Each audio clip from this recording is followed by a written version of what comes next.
going to install these XSPower headers on this Corvette today.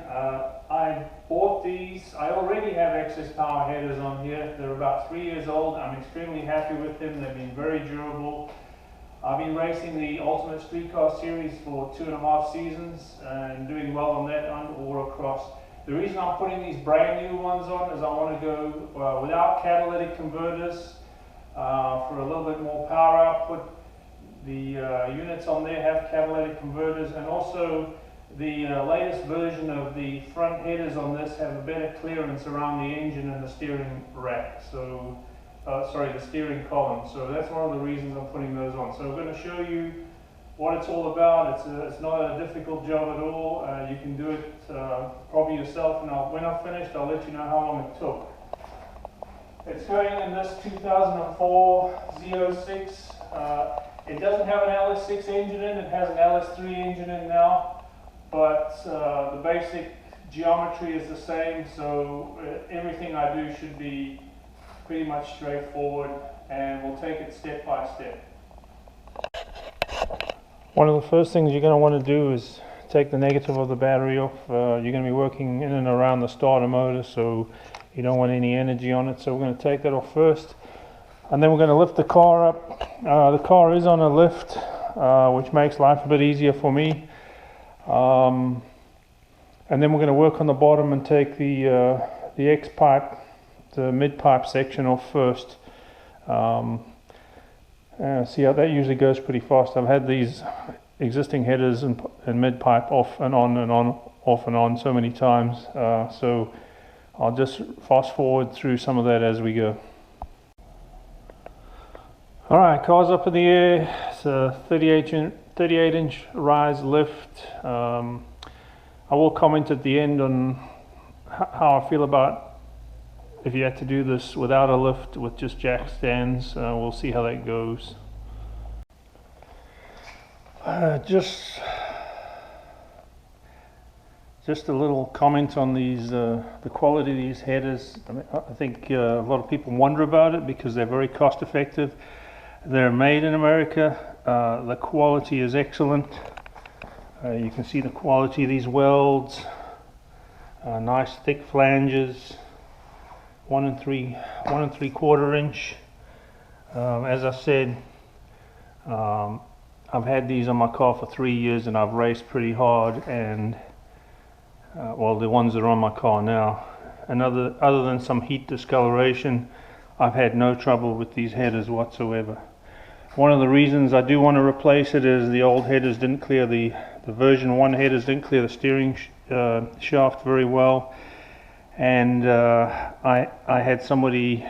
gave the header to somebody, to a workshop, to put an indentation in it to cut a piece and weld it in, and they really went overboard and cut down the diameter of the pipe significantly, and I was never happy with that afterwards. I'm also, the reason for the change to catless as well is that I'm about to do an upgrade on the engine. I'm going to put in a new camshaft, new lifters, valve train, and all associated components. So I wanted this exhaust system as open as it could be so I could maximize what I'm getting out of this LS3. Alright, you can see the X pipe, mid pipe, a couple of bolts here on the flange to the exhaust, a couple of hanger bolts here, and a couple of bolts there. Your O2 sensors, your rear O2 sensors are on here. When I'm working alone, I'm a little bit of height here, so I usually just hang a little strap on one side to hold it up while I work on the other, and then I drop it down. So we'll do that.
Well, the mid pipe's off. It's the first time I've taken the O2 sensors out before the mid pipe, and the reason I did that is my connectors are quite buried in with some heat wrap behind the headers, and it's just awkward to get to, so I figured I'll leave the connectors alone and just take the O2s out. The O2s, one of them was a little bit tight, the other one was okay. So you can see the difference in the X pipe. Pretty much looks the same without the cats, except the X pipe join is a bit further down the line as opposed to the old one. And then your O2 sensors are a bit closer to the engine. Your second O2 sensor is a bit closer to the engine than the other one. So let's carry on. Well, I've got the car on the ground. I've done what I want to do underneath, so we're going to work on these, getting these headers out. They normally come out okay. Spark plugs need to be, you get them out the way. My air pump has been removed for weight saving, so that's not in the way. I need to disconnect the steering shaft, and that just pushes out the way. And then normally, like, this side comes out, this driver side comes out pretty easily. As I said, my car is set up for racing. I've got a lot of heat wrap, especially around things near the headers. So on a normal car, you just unclip the O2 sensor and drop the header with the O2 sensor in it. I probably won't do that just because mine are tightly bundled up with heat wrap. You can take the alternator out if you want. It's not necessary. It's easy to do. It's up to you. I'll try it without it this time. Passenger side, there's less stuff in the general vicinity. You need to take your dipstick off, spark plug wires. This is the harder of the two sides on the original model to get out, so I normally loosen my starter motor to give me some extra space to get it out. So there's two things I'm going to be looking for when I put these new headers in, is ease of installation and clearing the steering shaft.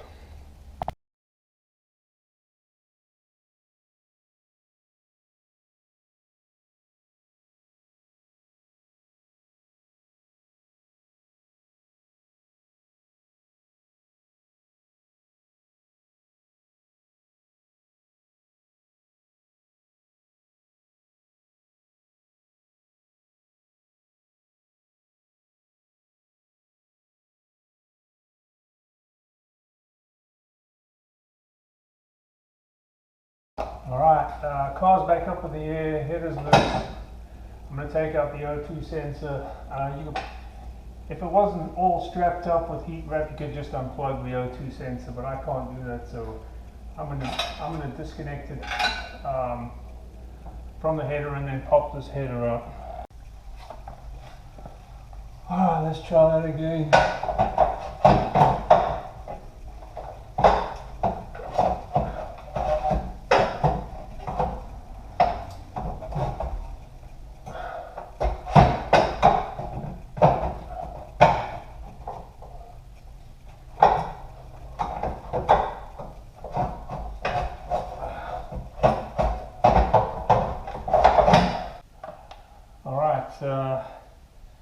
O2's loose, a little bit of wiggling with this header. I've got a lot of my wires tied up tight here and they were a little bit in the way, so you shouldn't have as much challenge as me. But that's pretty much the way this header goes in and out at an angle like that. Just be careful you don't knock or crack any of your spark plug wires. Your spark plugs. I like to leave them in just so there's no trash or anything ends up in my cylinders. So we're all open, and let's do the other side. Let me show you why this driver's side's a little awkward. That one pipe there, it really gets hung up on the starter motor, and so I found the best way to do this is I completely loosen the starter motor, tilt it out the way, and then the header comes out. So I'm going to do that.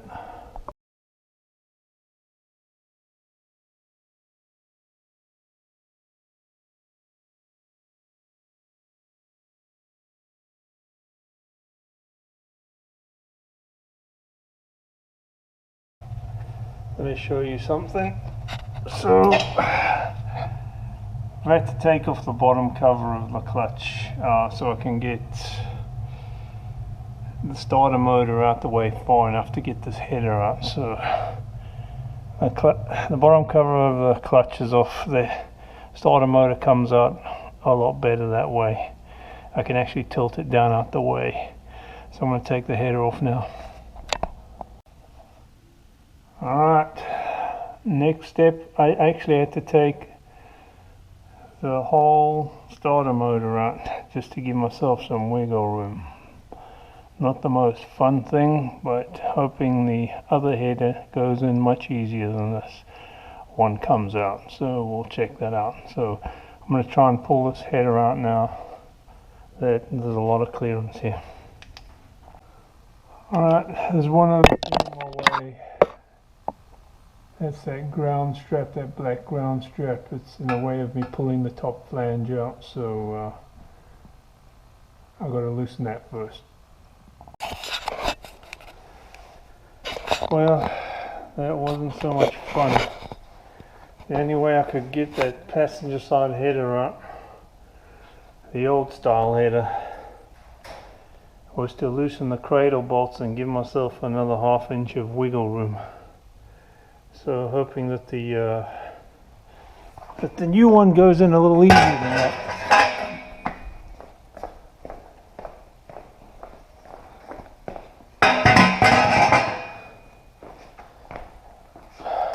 So you can see the old passenger side header is quite a different shape. Hopefully that's remedied some of this difficulty in getting it out. And the driver's side too, it's also, they've modified the shape. If I turn this over,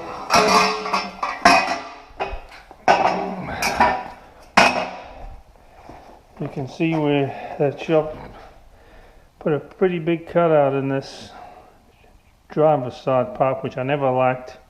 I never went back, but you can see a very different shape on the new style. So let's hope this new style is much easier to go in and no conflicts.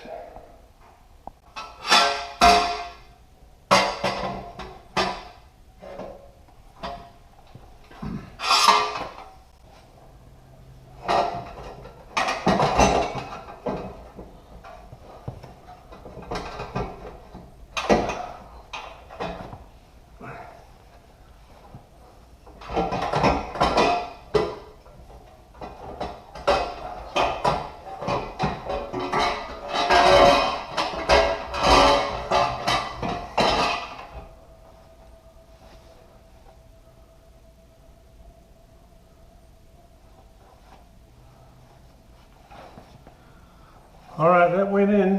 I had a ground strap that was a little bit in my way, but it wasn't too bad. It went in fairly easy. Well, driver's side header is in. You can see by the steering shaft, this new style has a huge amount of clearance. There's no problem whatsoever around the steering shaft. It looks like a much tighter bunching of pipes, much better bends, so I'm quite happy with the way that fits. You will need a second pair of hands when you mount a header, because it's just too much to manhandle from the top yourself. I actually took out the alternator just to see if it would go in from the top. It doesn't. It has to go in from the bottom. But overall, a very nice fit. Just did the passenger side. It went in a hell of a lot easier than the previous one that came out. So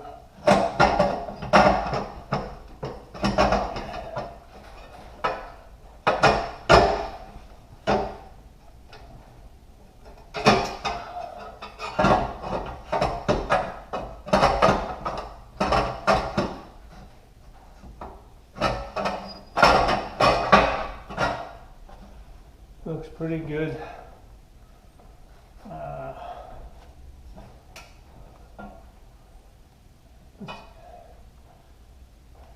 Need to put the couple of other. I need to put the starter motor and the cover back on. I'll get those done first and then I'll bolt it up. Well, both headers are on, fit very nicely.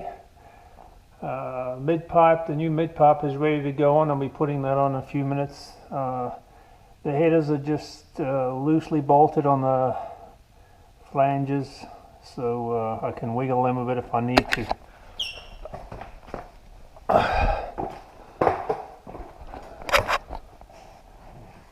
Passenger side header, it's a nice fit.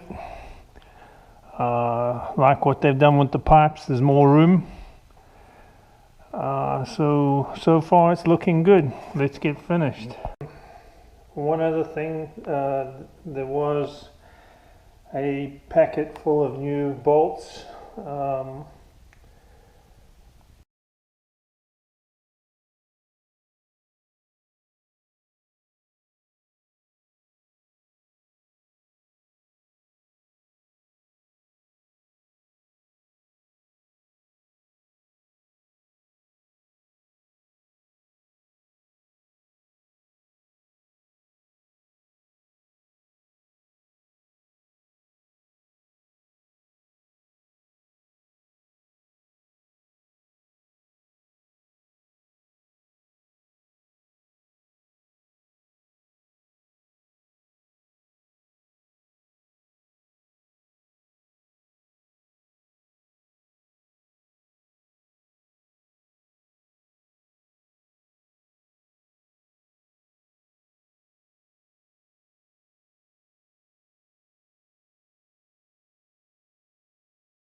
Mid pipes on.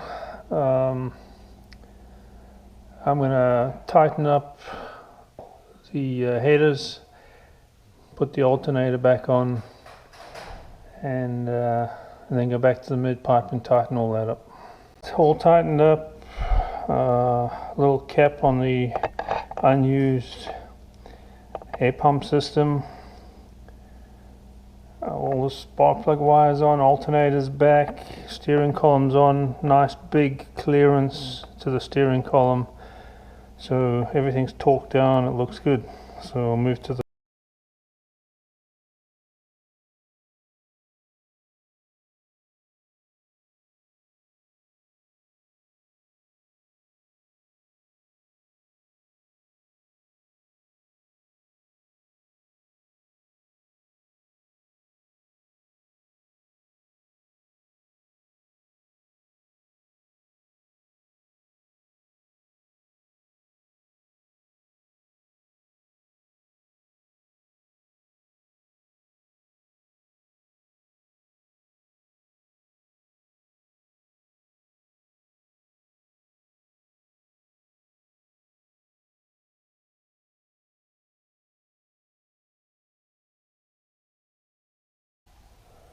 Well, it's finished.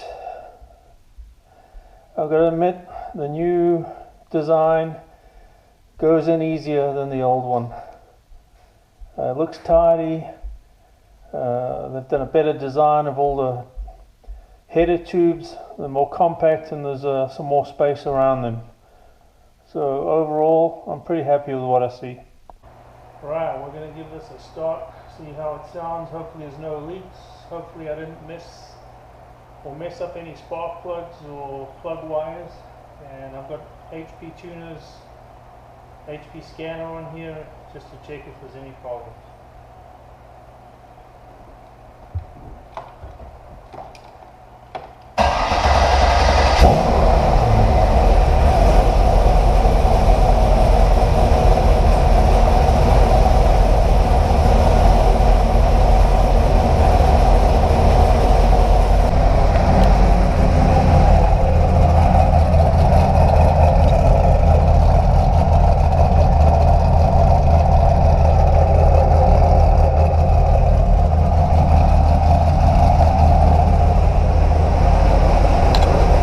Sounds good.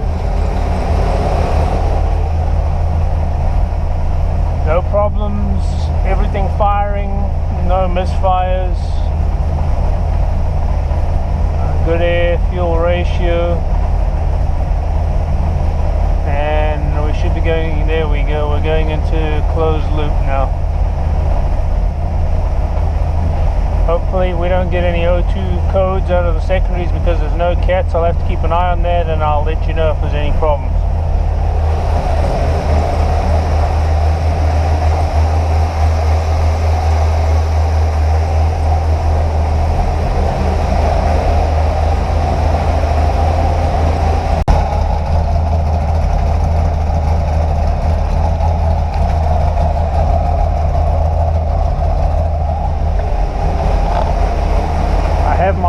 Set high, it's at around 1100 RPM. The reason I have it set there is because I have a very lightweight flywheel and clutch, so when I'm racing, if I'm coming to a stop, it doesn't stall on me.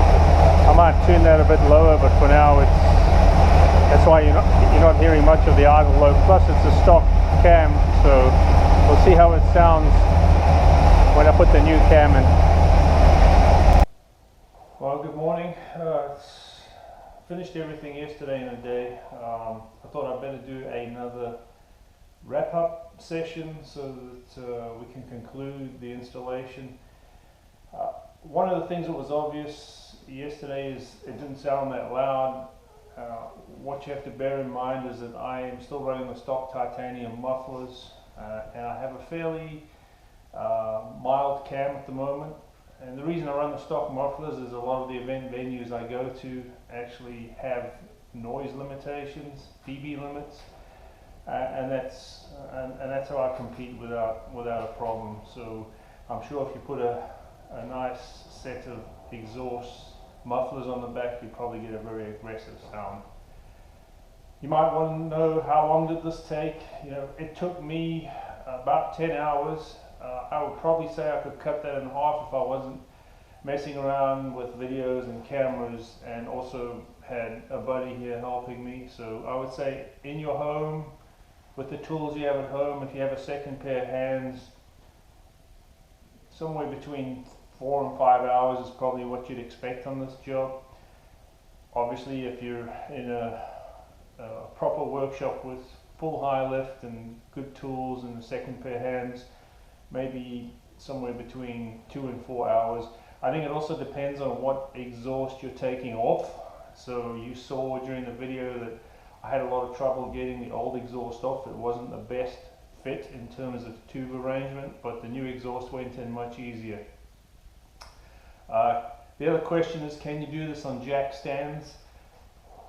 You saw the videos, you need a fair bit of ground clearance. The headers come out of the bottom. I would say yes, but tall jack stands, and it'll be a harder job. It's possible. I would prefer to do it with a lift. Lastly, overall I'm really happy with this new set of headers. Really good quality build. You know, a lot of people that see stuff on the internet don't want to purchase it because the price point's quite good relative to some of the big brand names. And I can tell you, I've run this setup for 3 years.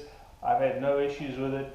I'm changing to this one as mentioned at the beginning of the video because I'm doing an upgrade on the engine. I want a bit more flow, and then I also want to get rid of the issue I had around the steering shaft. So all in all, this kit gets my vote. It's really impressive. It goes in well, and good quality construction, and as far as I'm concerned, really good value for money.